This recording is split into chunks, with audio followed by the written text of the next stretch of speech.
Hello YouTube viewers, welcome to my channel, Jackson's Journal. My name is Matthew Jackson and welcome to another edition of my series called Gospel Stories Series. I'm talking about Jesus in the temple. This would be part 2.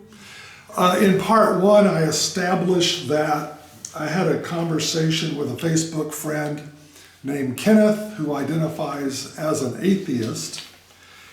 And so I'm using that discussion as a launching pad, if you will, for this teaching videos. And I've done this before. Anytime I get into a Facebook discussion, and if I feel that the discussion has some educational value or teaching opportunities, I will then make a teaching video from that. And I did a video series called Old Testament Law in Modern Times. It was a 4-part series. I think I did about, maybe a year and a half ago. It's on this channel, Jackson's Journal, so check that out if you will. So yeah, if I get in a discussion that I think would be a good teaching opportunity, I certainly am going to take advantage of that. Now, in part 1, my friend Kenneth basically made the assertion that the prosperity gospel as we know of it in the United States does not really comport with the teachings of Jesus. That was basically he made other points too, but that was basically one of his main point. And basically I agree with that. I think where I would take exception would be, he only named 3 ministers. That was Paula White, Trey Falwell, and then Franklin Graham. Paula White definitely would belong in the prosperity camp. I don't think Trey Falwell and Franklin Graham fit in those categories, and he only mentioned those 3, but he didn't mention Joel Osteen, Benny Hinn, and Joyce Meyer, for example, who I think would be much better examples of that than Trey Falwell, who's the vice president of Liberty University, and Franklin Graham. But be that as it may, that was one issue. The other issue, he was drawing a comparison between Jesus driving out the money changers in the temple and the commercial commerce that was going on in the temple in Jesus's time with the way the prosperity preachers are benefiting financially. He drew a parallel. I would take exception to that, even though as repugnant as I might find the prosperity gospel message, I don't think it's on the same par as Jesus driving out the money changers in the temple. But I'll get more into that later. I'll unpack all that later on in the video.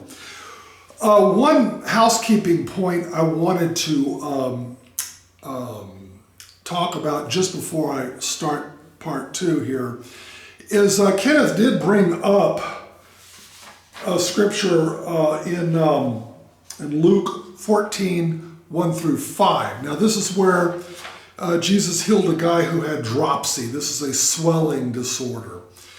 And he healed the guy in the home of a Pharisee, and before he healed him, he asked the question, well, is it lawful to heal on the Sabbath? And of course, Jesus doesn't think it's unlawful to heal on the Sabbath. And of course, he healed the guy of dropsy. Then he spoke to the Pharisee. He says, well, if your ox was in the ditch on the Sabbath, wouldn't you take time to get your ox out of the ditch? Yeah, it would be work, but yeah, that would be a contingency that you would need to take care of. And of course, when God instituted the 4th commandment in the 10 commandments, what God had in mind was working a full day, manual labor, making your livelihood. He wanted you to rest one day. Now, he healed another lady.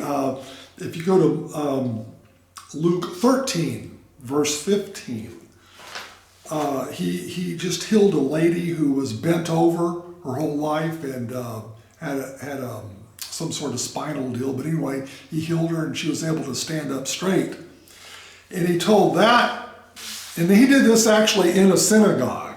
In fact, interestingly enough, that was his last known appearance in a synagogue on the timeline, but that's another story. But at any rate, he said to the Pharisees there, if you have an ox or a donkey, wouldn't you let him out of the stall on the Sabbath so he can go eat grain, eat the grass, graze, And so yeah, Jesus was very pragmatic, but Jesus healing on the Sabbath and that being against the fourth commandment, that was a construct of the Pharisees. That was their construct.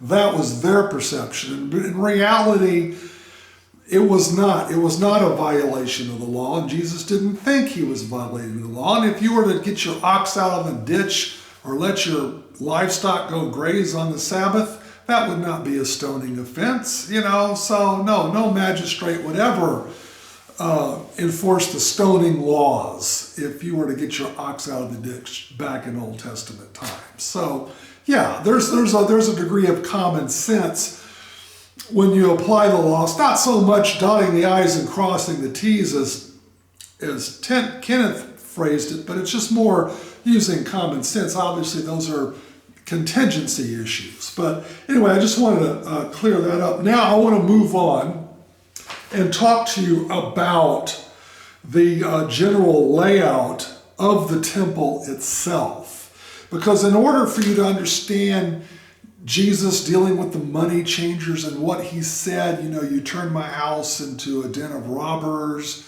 you've turned my house into a marketplace, you've got to understand the context and everything. So that's what I want to do now. Now, there are a ton of YouTube videos that you can go to that talks about the Second Temple. Here's a picture that I took down off the internet. Now, this is a model of what most archaeologists and historians think the temple might have looked like in Jesus's day. Okay, and here's another drawing. And we'll get back to this in a minute, and I'll explain in more detail. But first thing we got to do is you got to understand the Jews went into exile in, I think, 587 BC by the Babylonians. The Babylonians came and took the Jews over a 2-year period, and they tore down the temple, and they were living in Babylon. Okay.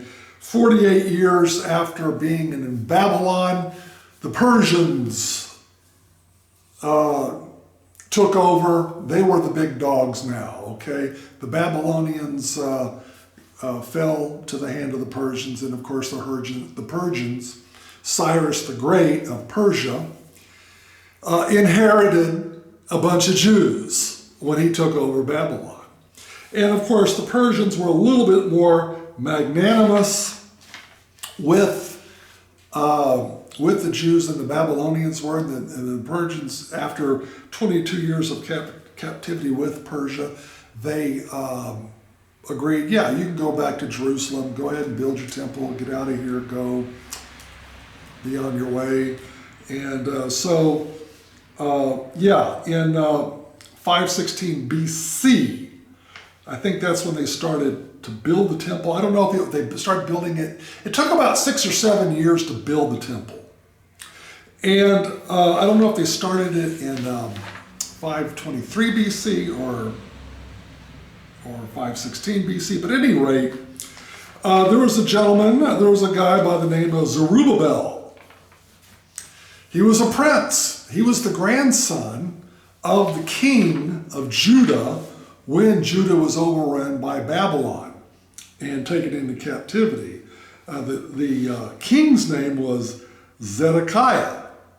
Okay, so he was not a very good king. His rule was from 597 to 587 BC. So he ruled for about 10 years before Judah got swept into captivity by Babylon. But Cyrus of Persia, tapped Zerubbabel and said, hey, you're the grandson, right? Okay, well, I appoint you the governor of Judah, go back over there and build a temple for your people, get out of here, and you report to me every so often. And Judah actually became a province of Persia when they sent the Jews back. So they just, Cyrus was being pragmatic, expanding his kingdom, and we'll have our little client state down there in Judah and stuff like that. So Zerubbabel,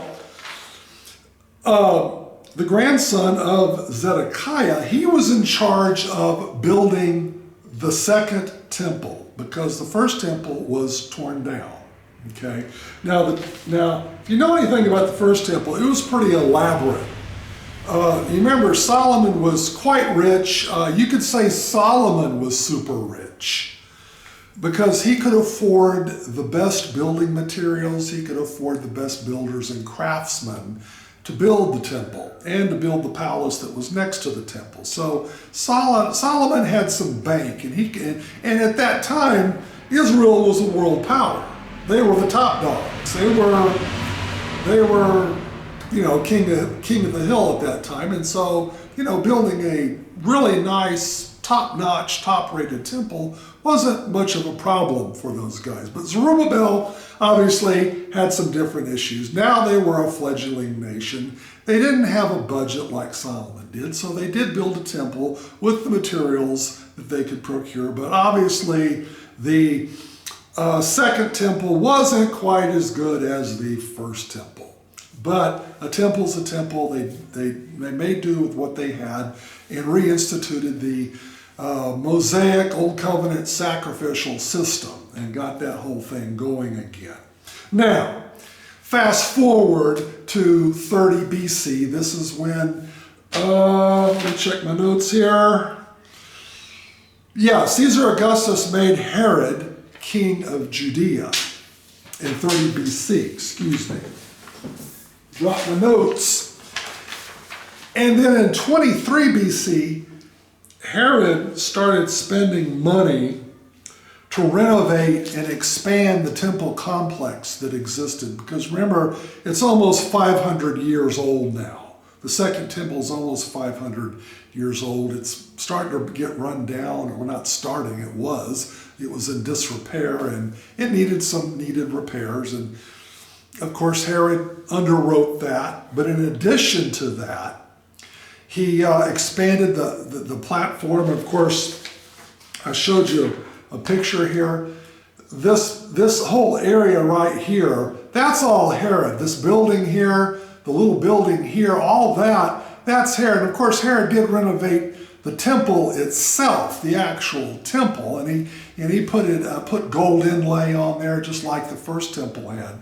Now remember, Solomon was very famous throughout history. Herod knew about Solomon, and he wanted to outdo Solomon. It was sort of like a pride thing, He wanted to make his mark in history, so he invested in gold, and they put gold along the horizontal beams around the thing there, and made it real nice. And so now you had a really nice temple complex that people could go to. Let me give you another shot.